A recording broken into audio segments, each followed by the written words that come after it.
La mujer apache estaba a punto de ser colgada al amanecer, hasta que llegó el pistolero y la llamó su prometida. El viento del desierto silbaba entre las tablas podridas del patíbulo, trayendo consigo el aroma amargo de la salvia y el miedo.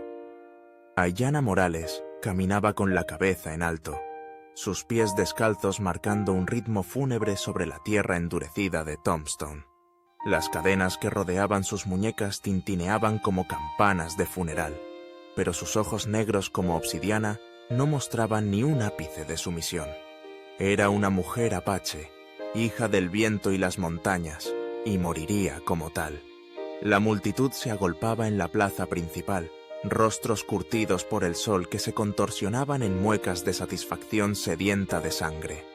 Hombres con sombreros de ala ancha y mujeres con vestidos de algodón barato gritaban insultos que se perdían en el aire matutino. ¡Salvaje asesina!, rugía un comerciante gordo mientras agitaba su bastón. ¡Que pague por lo que hizo! Los niños se asomaban entre las piernas de sus padres con ojos redondos como monedas, presenciando lo que los mayores llamaban justicia. El sheriff Miguel Mendoza, un hombre de barba gris y conciencia aún más gris, revisaba por tercera vez la soga.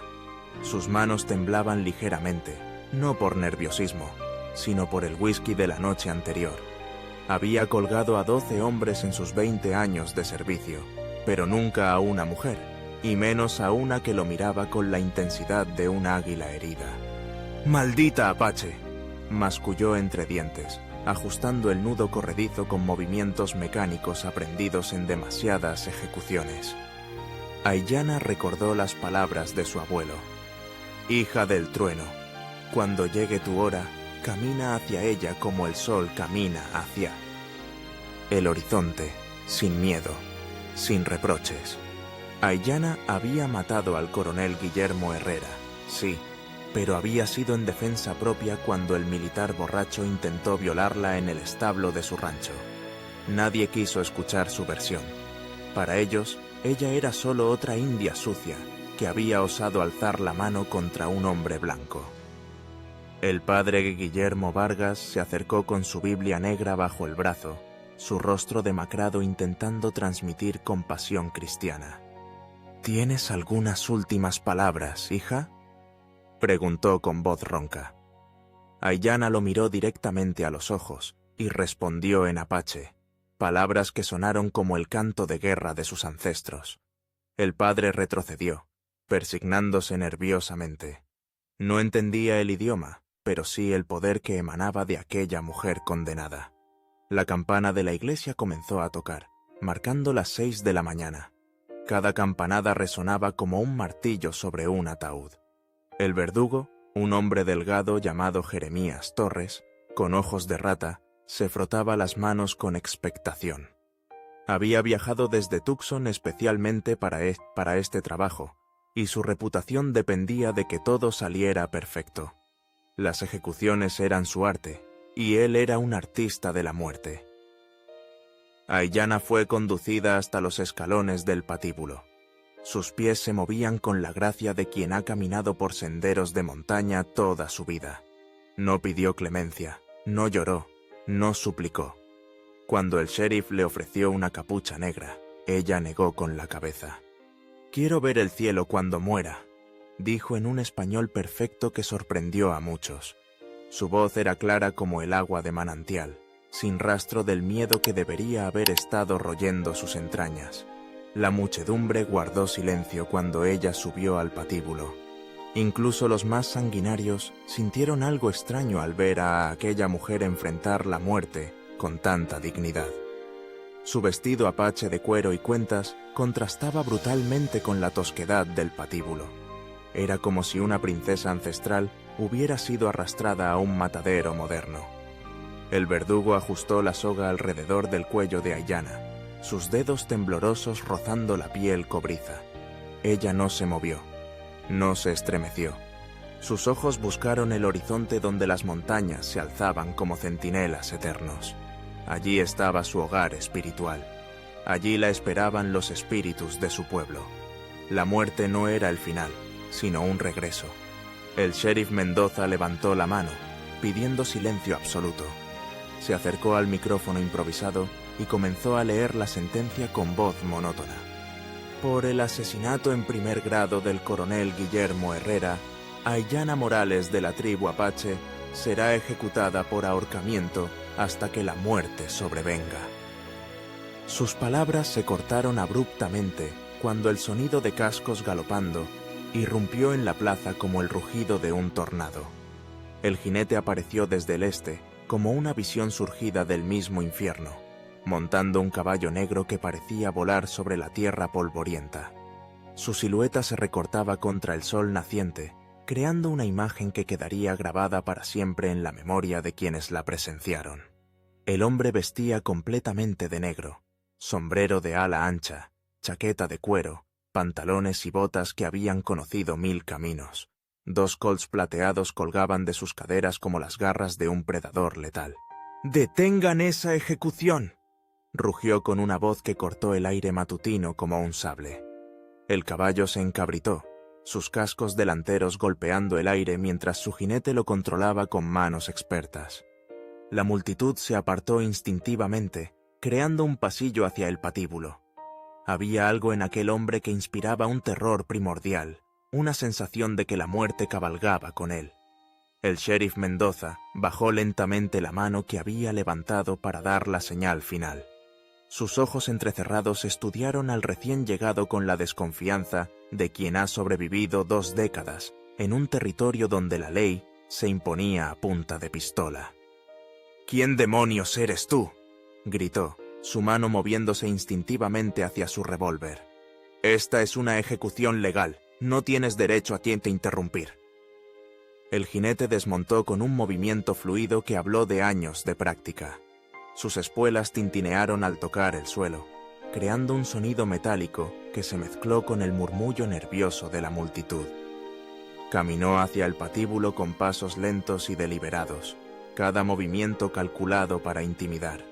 Su rostro permanecía oculto bajo la sombra del sombrero, pero sus ojos brillaban como brasas en la penumbra. «Me llamo Esteban Pluma Blanca», declaró, su voz cargada con un acento que mezclaba el sur profundo con algo más misterioso. «¿Y esa mujer?», señaló hacia Aiyana con un dedo enguantado en cuero negro. «Es mi prometida». Las palabras cayeron sobre la plaza como piedras en un estanque, creando ondas de sorpresa que se extendieron entre los espectadores. Murmullos de incredulidad se alzaron como un enjambre de abejas enfurecidas. Aiyana, que había permanecido serena incluso ante la muerte inminente, sintió que su corazón se saltaba un latido. Sus ojos se clavaron en el extraño, buscando algún signo de reconocimiento, alguna pista sobre sus intenciones. No lo conocía, estaba segura, pero había algo en su voz que le resultaba extrañamente familiar. ¿Era real o era otro de los crueles juegos del destino? El padre Vargas se adelantó, su Biblia apretada contra su pecho como un escudo. «¡Eso es imposible!», exclamó con voz chillona. «Esta salvaje no puede estar prometida con un hombre civilizado. Es una asesina», confesa. Su rostro se había puesto rojo como betabel, las venas de su frente palpitando visiblemente bajo la piel pálida.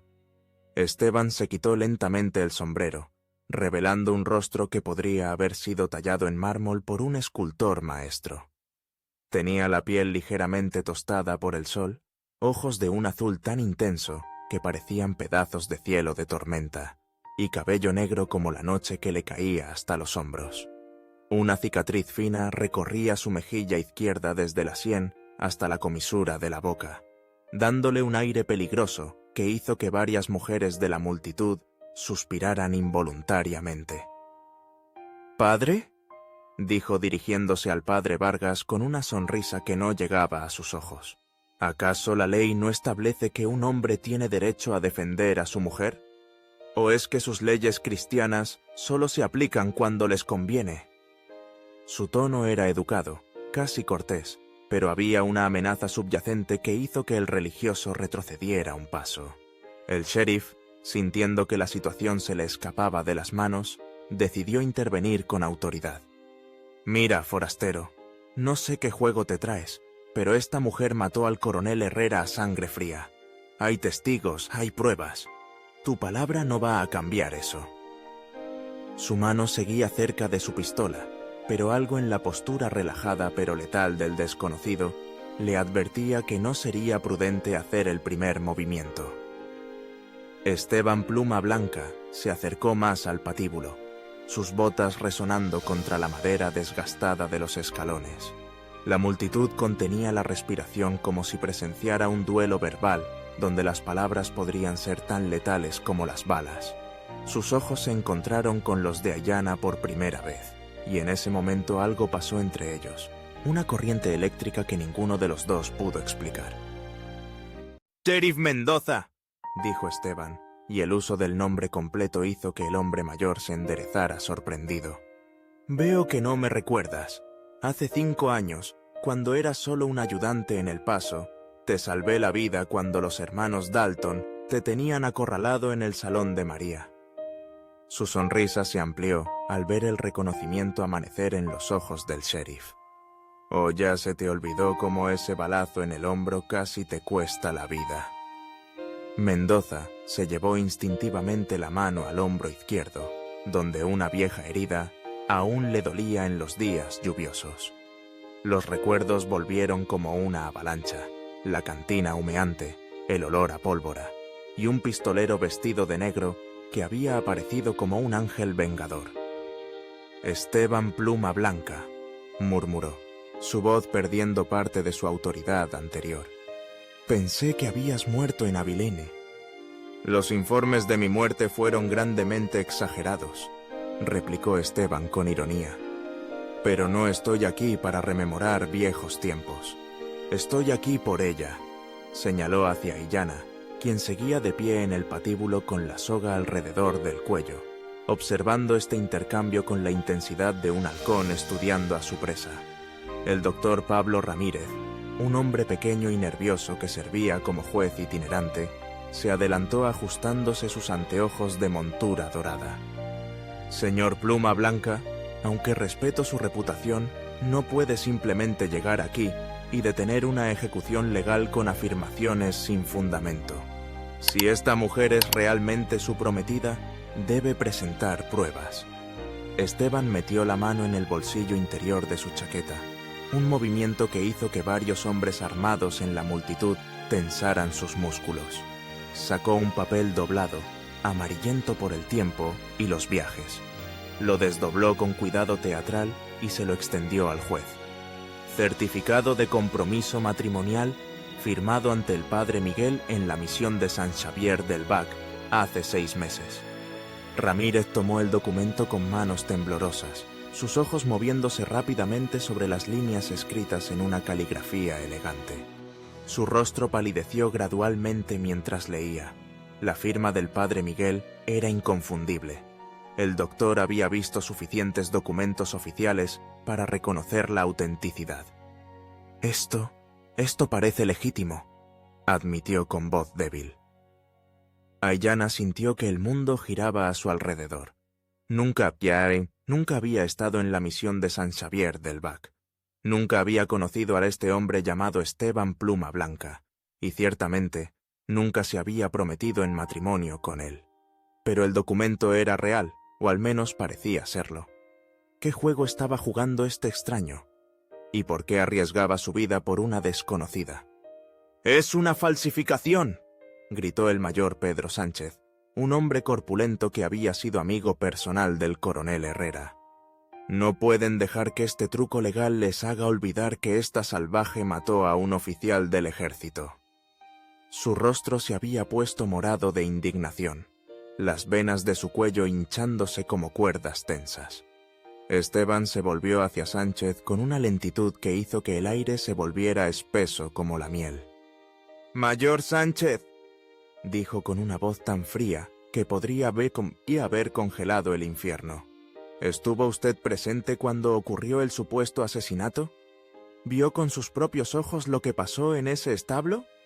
Su mano se movió casi imperceptiblemente hacia su pistola, un gesto que no pasó desapercibido para los ojos entrenados en la multitud. Sánchez tragó saliva audiblemente, su bravuconería desvaneciéndose ante la mirada penetrante del pistolero.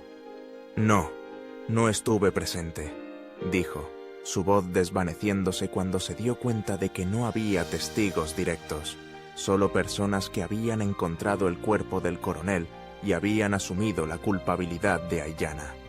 «Exactamente», murmuró Esteban, su voz cargada de satisfacción. «No hay testigos del supuesto asesinato. Solo hay un hombre muerto y una mujer que estaba en el lugar equivocado, en el momento equivocado». Se volvió hacia la multitud, su presencia comandando atención, como un actor en el escenario. ¿Van a colgar a una mujer inocente basándose en suposiciones y prejuicios? El silencio se extendió sobre la plaza como una manta pesada. Esteban aprovechó el momento para subir completamente al patíbulo, donde Aiyana permanecía inmóvil, sus ojos estudiando cada línea del rostro del extraño que afirmaba ser su prometido. Cuando él se acercó lo suficiente, ella susurró en apache: «¿Quién eres realmente y por qué mientes por mí?». Sus palabras fueron tan suaves que solo él pudo escucharlas. Esteban respondió en el mismo idioma, su pronunciación perfecta, sorprendiendo a Aiyana. «Soy alguien que conoce la verdad sobre lo que pasó esa noche. El coronel Herrera no era el héroe que todos creen». Sus ojos azules se clavaron en los de ella, transmitiendo una sinceridad que la golpeó como un puñetazo en el estómago. «Tu abuelo Natanael me pidió que cuidara de ti antes de morir». Los ojos de Aiyana se llenaron de lágrimas no derramadas. Su abuelo había muerto 3 meses atrás, llevándose con él las historias y la sabiduría de su pueblo. Pero, ¿cómo podía este hombre blanco conocer su nombre apache? ¿Cómo podía saber que Natanael había sido más que un abuelo para ella, que había sido su guía espiritual y su conexión con las tradiciones ancestrales? El sheriff Mendoza se rascó la barba gris, claramente dividido entre su deuda personal con Esteban y su deber como representante de la ley. «Pluma blanca», dijo finalmente. «Incluso si este documento es real, eso no cambia el hecho de que Herrera está muerto y ella estaba allí.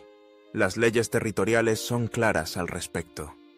¿Y si les dijera que el coronel Herrera tenía un historial de violencia contra las mujeres nativas que nunca se reportó oficialmente?» Esteban bajó la voz, pero sus palabras llegaron claramente a cada oído en la plaza. «¿Y si les dijera que había 3 mujeres apache más que desaparecieron después de encontrarse con él a solas?»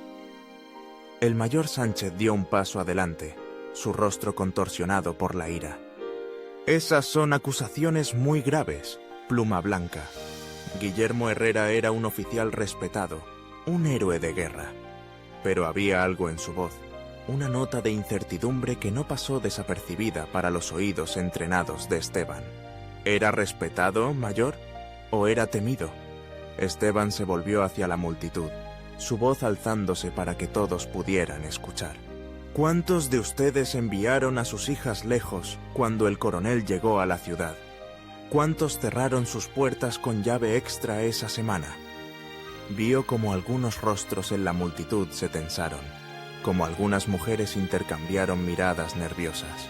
María Sandoval, la dueña de la cantina local, se adelantó desde la multitud. Era una mujer robusta de mediana edad, con ojos oscuros que habían visto demasiado de la vida. «Ese hombre», dijo señalando hacia donde habría estado Herrera si estuviera vivo, «intentó forzar a mi sobrina hace 2 años. Ella tenía solo 16. Su voz temblaba de emoción contenida. Nadie quiso escucharla porque era mexicana y él era militar. Un murmullo se alzó de la multitud como el rugido distante de una tormenta que se aproxima. Otras voces comenzaron a alzarse. Mujeres que habían guardado silencio durante años, encontrando súbitamente el valor para hablar. «Mi hermana, la hija de mi vecino. Esa noche en el hotel». Las historias se derramaron como agua de una presa rota. El padre Vargas se tambaleó como si hubiera recibido un golpe físico. Estas son solo habladurías maliciosas. murmuró, pero su voz carecía de convicción. Su mundo ordenado de bien y mal, de héroes y villanos, se estaba desmoronando ante sus ojos como un castillo de naipes. Esteban aprovechó el momento de confusión para acercarse al verdugo y, con un movimiento rápido como el de una serpiente de cascabel, cortó la soga que rodeaba el cuello de Aiyana con un cuchillo que había aparecido en su mano como por arte de magia. «Nadie va a morir hoy por defender su honor», declaró, su voz cortando a través del caos de voces como una espada a través de la seda. Aiyana se tocó el cuello donde la soga había dejado una marca roja. La libertad se sentía extraña después de haber estado tan cerca de la muerte. Miró a Esteban con una mezcla de gratitud y desconfianza. «¿Por qué?», murmuró en español, una pregunta que contenía 1000 otras preguntas. «¿Por qué?», respondió Esteban mientras guardaba su cuchillo. «A veces la justicia necesita un pequeño empujón para encontrar su camino». Sus ojos se encontraron con los de ella nuevamente, y esta vez Aiyana vio algo más profundo que la simple galantería. Vio dolor, vio pérdida, vio un hombre que cargaba con sus propios demonios y que tal vez había encontrado en ella una oportunidad de redención. La tensión en la plaza era palpable como la electricidad antes de una tormenta. Esteban mantuvo su posición protectora junto a Aiyana, sus ojos escaneando constantemente la multitud en busca de amenazas potenciales. Sabía que había ganado una batalla, pero la guerra aún no estaba decidida. Los prejuicios de décadas no se desvanecían con un solo discurso, por elocuente que fuera. «Todo esto está muy bien», gritó Sánchez, intentando recuperar el control de la situación. «Pero aún tenemos un hombre muerto y necesitamos justicia. No pueden simplemente dejar que esta salvaje se vaya libre». Su uso de la palabra salvaje cortó el aire como un látigo, haciendo que varios rostros en la multitud se endurecieran. Aiyana se irguió hasta su altura completa, su presencia llenando el patíbulo con una dignidad que contrastaba brutalmente con la tosquedad del entorno. «No soy una salvaje», dijo con una voz que llevaba el poder de las montañas y el viento. «Soy Aiyana Morales, hija de Cochise, nieta de Natanael, guardiana de las tradiciones de mi pueblo, y no maté a ese hombre por placer, sino porque intentó robarme algo que ningún hombre tiene derecho a tomar». Un anciano apache emergió de la parte trasera de la multitud, caminando con la dignidad lenta de quien ha vivido muchas estaciones. Se llamaba Jerónimo López, no el famoso líder guerrillero, sino un hombre mayor que había tomado ese nombre en honor al gran jefe. Sus ojos, profundos como pozos antiguos, se fijaron en Aiyana con reconocimiento. «Ella dice la verdad», declaró en español, entrecortado pero claro. «Coronel malo hombre, matar 3 mujeres nuestro pueblo. Nosotros saber, pero hombre blanco, no escuchar». El doctor Ramírez se quitó los anteojos y los limpió nerviosamente, claramente incómodo con el giro que estaba tomando la situación. «Señor, Jerónimo, ¿puede proporcionar pruebas de estas acusaciones? En un tribunal de ley necesitamos más que testimonios», dijo. Esteban intercambió una mirada significativa con el anciano apache. «¿Puedo proporcionarles pruebas?», dijo, metiendo la mano en su alforja. Sacó un pequeño diario encuadernado en cuero, sus páginas amarillentas por el tiempo y el uso. «Este es el diario personal del coronel Herrera. Lo encontré en su habitación en el hotel antes de venir aquí». El sheriff Mendoza extendió la mano. «Déjame ver eso». Sus ojos se movieron rápidamente sobre las páginas mientras las hojeaba, su expresión cambiando gradualmente de escepticismo a horror. «Dios mío», murmuró, su voz apenas audible. «Aquí está todo. Nombres, fechas, descripciones». Su rostro se había puesto verde como la hierba joven. «Lee en voz alta la entrada del 15 de marzo», sugirió Esteban, su voz cargada de una satisfacción sombría. Sabía que el contenido del diario sería devastador para la reputación póstuma del coronel, pero la verdad necesitaba ser revelada, sin importar cuán fea fuera. Mendoza aclaró su garganta, visiblemente perturbado por lo que estaba a punto de leer. La pequeña Apache del río resistió más de lo esperado. Tuve que ser más persuasivo de lo usual. Su familia nunca la encontrará donde la dejé. Su voz se quebró al final, incapaz de continuar. Un silencio mortal cayó sobre la plaza. Incluso los niños parecían sentir la gravedad del momento, permaneciendo quietos junto a sus padres. El mayor Sánchez había retrocedido varios pasos, su rostro pálido como el papel. Las acusaciones que había defendido tan vehementemente desmoronándose como castillos de arena ante la marea. María Sandoval se persignó, lágrimas corriendo por sus mejillas curtidas por el sol. «Santa María, Madre de Dios», susurró. «¿Cuántas más? ¿Cuántas más familias han llorado en silencio mientras nosotros celebrábamos a ese monstruo?» Su voz se alzó en un lamento que parecía salir del alma misma de la tierra. Aiyana sintió que las lágrimas que había contenido durante días finalmente encontraban su camino por sus mejillas. No lloraba por ella misma, sino por las hermanas que habían muerto en silencio, por las familias que habían perdido a sus hijas, sin saber nunca la verdad. «Gracias», murmuró a Esteban en apache, palabras que contenían más gratitud de la que podría expresar en cualquier idioma. El padre Vargas se tambaleó hacia atrás, aferrándose a su Biblia como si fuera la única cosa sólida en un mundo que se desmoronaba. Pero él era un cristiano. Iba a misa todos los domingos. ¿Cómo pudo? Su fe en la humanidad se estaba resquebrajando como vidrio bajo presión. «Los monstruos a menudo usan máscaras piadosas», respondió Esteban con amargura. «He conocido santos entre los llamados salvajes y demonios entre los llamados civilizados. La ropa no hace al hombre, padre». Sus palabras llevaban el peso de años de experiencias que habían erosionado cualquier ilusión sobre la naturaleza humana que pudiera haber tenido alguna vez. El sheriff Mendoza cerró el diario con manos temblorosas, como si el libro fuera una serpiente venenosa que pudiera morderlo. El peso de la verdad se asentó sobre la plaza como una losa de granito, aplastando las ilusiones y prejuicios que habían sostenido a la comunidad durante años. «Esto cambia todo», murmuró, más para sí mismo que para la multitud. «Completamente todo». El doctor Ramírez se acercó al patíbulo, su autoridad judicial luchando contra la evidencia abrumadora que tenía ante él.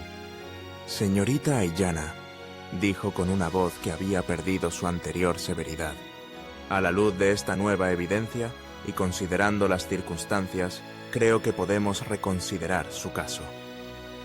Las palabras salían de él como si cada una le costara un esfuerzo físico, pero Aiyana no estaba satisfecha con una simple reconsideración. Se irguió en toda su altura, su presencia llenando el espacio como la de una reina antigua. «No quiero su compasión», declaró, su voz resonando sobre la plaza silenciosa. «Quiero justicia, justicia para mis hermanas muertas, justicia para las familias que han llorado en secreto, justicia que reconozca que una mujer apache tiene el mismo derecho a defenderse que cualquier otra». La multitud se agitó, algunos murmurando su acuerdo, otros claramente incómodos con la idea de que sus creencias fundamentales fueran cuestionadas tan directamente. Un comerciante de mediana edad gritó desde atrás: «¿Pero sigue siendo una india que mató a un hombre blanco?». Su voz se quebró cuando docenas de ojos se volvieron hacia él con disgusto. Esteban bajó del patíbulo con movimientos fluidos, su presencia imponente silenciando gradualmente los murmullos de disidencia. «¿Y qué hay de malo en ser india?», preguntó, su voz cargada de una peligrosidad controlada. «¿Acaso el color de la piel determina el valor de una vida? ¿O es que algunos de ustedes todavía creen que Dios hizo a unos hombres superiores a otros?». El anciano Jerónimo López se adelantó, apoyándose pesadamente en su bastón tallado. Mi pueblo estaba aquí mucho antes que ustedes llegar. Nosotros cuidar esta tierra, respetar sus espíritus. Ustedes venir con fuego y hierro, llamarnos salvajes. Sus ojos antiguos barrieron la multitud con una sabiduría que había visto nacer y morir imperios. ¿Quién será el salvaje verdadero? María Sandoval, encontrando valor en la honestidad de otros, se adelantó. Mi familia vino aquí desde México hace 30 años. Trabajamos duro, pagamos nuestros impuestos, criamos a nuestros hijos para ser buenos ciudadanos.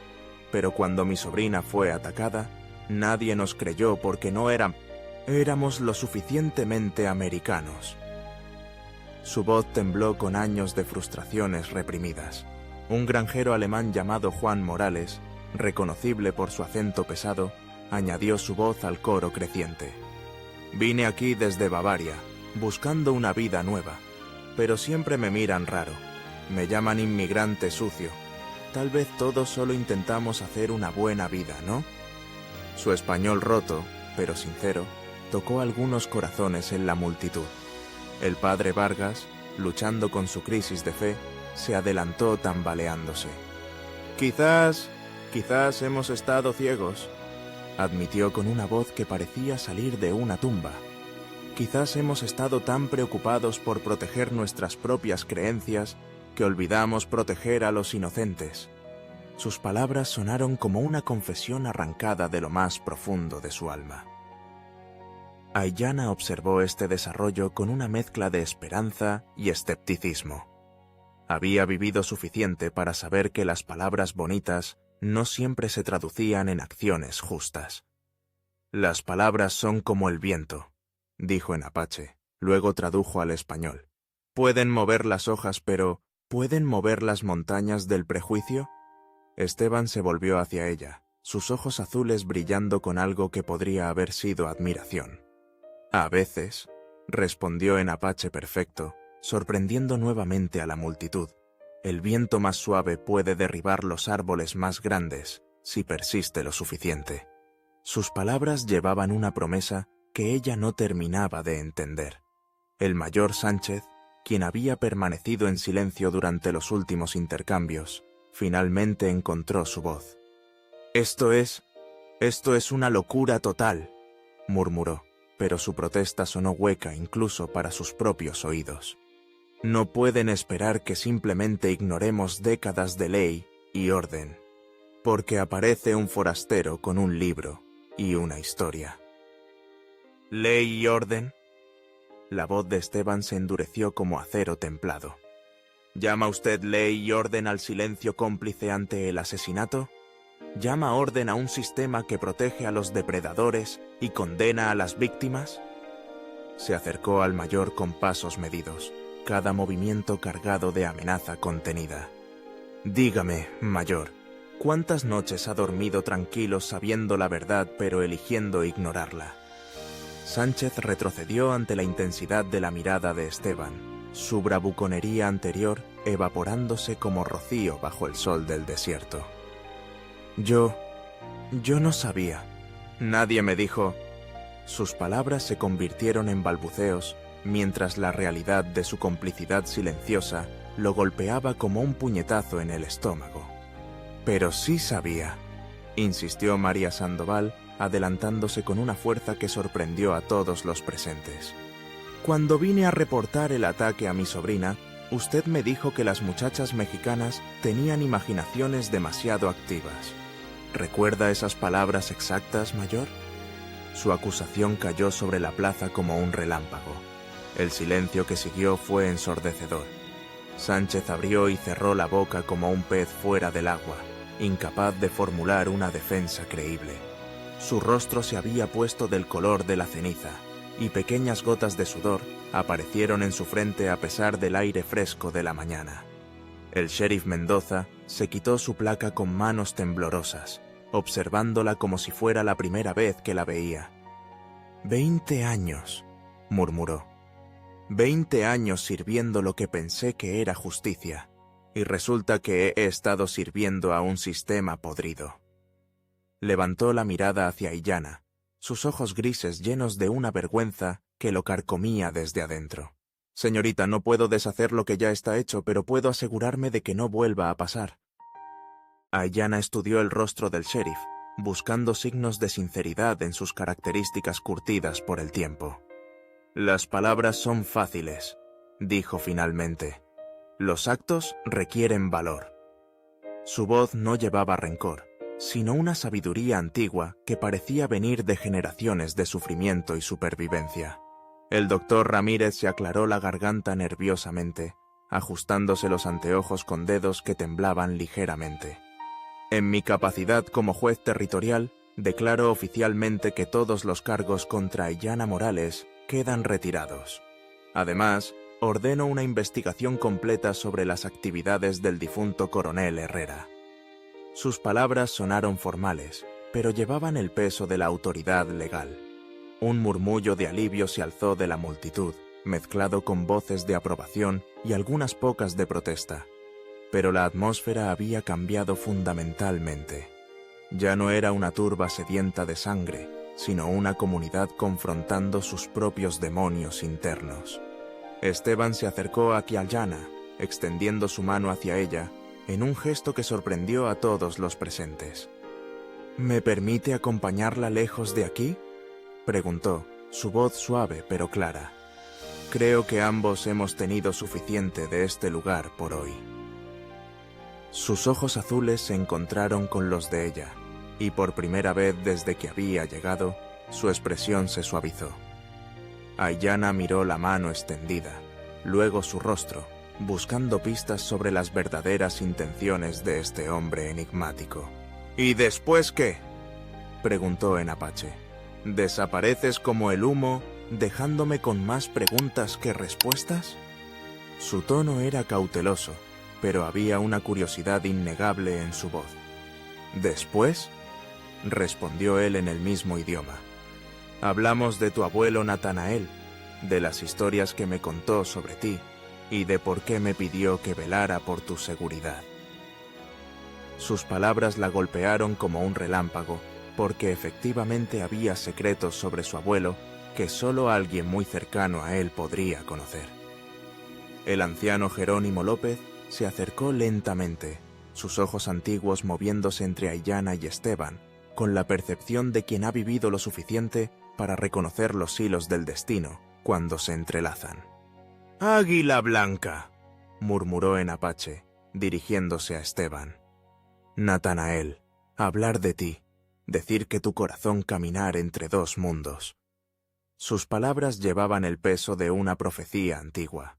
La multitud comenzó a dispersarse gradualmente, algunos en grupos pequeños hablando en voz baja sobre lo que habían presenciado, otros caminando solos, procesando el cambio sísmico en sus percepciones del mundo. La plaza, que había sido un teatro de odio y prejuicio, ahora se convertía lentamente en un lugar de reflexión y, quizás, de redención. El sol había subido considerablemente en el cielo, cuando Aiyana finalmente tomó la mano extendida de Esteban. Su contacto fue breve, pero sorprendentemente cálido, como si una corriente eléctrica pasara entre ellos. Bajaron juntos del patíbulo, dejando atrás la soga cortada y la plataforma que había estado destinada a ser su lugar de muerte. «Mi caballo está en el establo», dijo Esteban mientras caminaban a través de la plaza, que se vaciaba lentamente. «Pensé que quizás querrías alejarte de aquí por un tiempo, al menos hasta que las cosas se calmen». Su voz era gentil, sin rastro de la autoridad férrea que había mostrado durante la confrontación. Aiyana asintió, pero sus ojos seguían estudiando su rostro con intensidad. «Antes de ir a cualquier parte», dijo deteniéndose en medio de la calle polvorienta, «quiero saber la verdad, toda la verdad. ¿Quién eres realmente, Esteban Pluma Blanca? ¿Y cómo conociste realmente a mi abuelo?» Sus palabras llevaban la fuerza de alguien que había estado demasiado cerca de la muerte para aceptar más mentiras. Esteban se detuvo también, sus ojos azules mirando hacia las montañas distantes donde la tribu de Aiyana tenía su hogar ancestral. «Mi verdadero nombre es Esteban Pluma Blanca», confesó finalmente. Mi madre era apache de la banda de tu abuelo. Mi padre era un comerciante irlandés que se enamoró de ella y se quedó con la tribu durante 5 años, antes de que los soldados lo mataran por fraternizar con salvajes. Los ojos de Aiyana se ensancharon con comprensión. «Eres el niño de ojos azules del que hablaba el abuelo», murmuró en apache, el que desapareció después de la masacre del Río Verde. Las historias comenzaron a encajar en su mente como piezas de un rompecabezas complejo. Tenía 12 años cuando los soldados atacaron nuestro campamento, continuó Esteban, su voz espesándose con emociones reprimidas durante décadas. Vi morir a mi madre. Vi cómo quemaban nuestros tipis, cómo masacraron a familias enteras. Tu abuelo me escondió en una cueva durante 3 días hasta que fue seguro salir. Sus manos se cerraron en puños involuntarios al recordar. Después de eso, viví entre los blancos, aprendí sus costumbres, me convertí en lo que necesitaba ser para sobrevivir. Pero nunca olvidé quién era realmente. Nunca olvidé las enseñanzas de tu abuelo sobre el honor y la justicia. Su voz se suavizó. Cuando él me encontró hace 1 año, ya viejo y sabiendo que la muerte se acercaba, me hizo prometerle que cuidaría de ti si alguna vez necesitaras ayuda. María Sandoval, que había estado escuchando desde una distancia respetuosa, se acercó con lágrimas en los ojos. «Señorita Aiyana», dijo con voz temblorosa, «quería pedirle perdón. Perdón por no haber hablado antes, por haber permitido que esto llegara tan lejos». Sus palabras salían del corazón, sinceras y dolorosas. Aiyana se volvió hacia la mujer mayor, viendo en ella no a una enemiga, sino a otra víctima del mismo sistema que había intentado destruirla. «No hay nada que perdonar, hermana», dijo usando la palabra apache para hermana, luego traduciendo al español. «Todas hemos sido víctimas del miedo y el silencio, pero ahora podemos elegir ser algo diferente». El sheriff Mendoza se acercó, su placa aún en su mano. «Señorita Aiyana, señor Pluma Blanca», se corrigió. «Quiero que sepan que esto no termina aquí. Voy a asegurarme de que se haga justicia real, no solo para ustedes, sino para todas las familias que han sufrido». Su voz llevaba una determinación que no había estado presente antes. El anciano Jerónimo López sonrió, sus arrugas profundizándose como surcos en tierra fértil. «Los espíritus se alegran hoy», dijo en apache, luego tradujo al español. «Cuando la verdad y la justicia se encuentran, nace una nueva esperanza». Sus palabras sonaron como una bendición antigua. Mientras el sol continuaba su ascenso hacia el cenit, Aiyana y Esteban caminaron hacia el establo donde esperaba el caballo negro.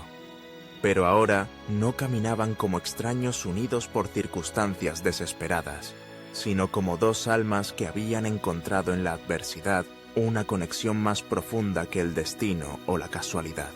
«¿Hacia dónde vamos?», preguntó Aiyana mientras Esteban ensillaba su caballo, un magnífico semental que parecía tan misterioso como su dueño. «Hacia donde el viento nos lleve», respondió él con una sonrisa que transformó completamente su rostro, haciéndolo parecer más joven. «Pero primero creo que deberíamos visitar la tumba de tu abuelo. Tengo mensajes de él que he estado guardando para el momento correcto». Aiyana sintió que su corazón se llenaba de una calidez que no había sentido desde la muerte de Natanael.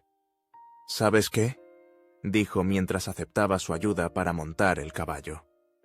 «Creo que realmente éramos prometidos, incluso antes de conocernos.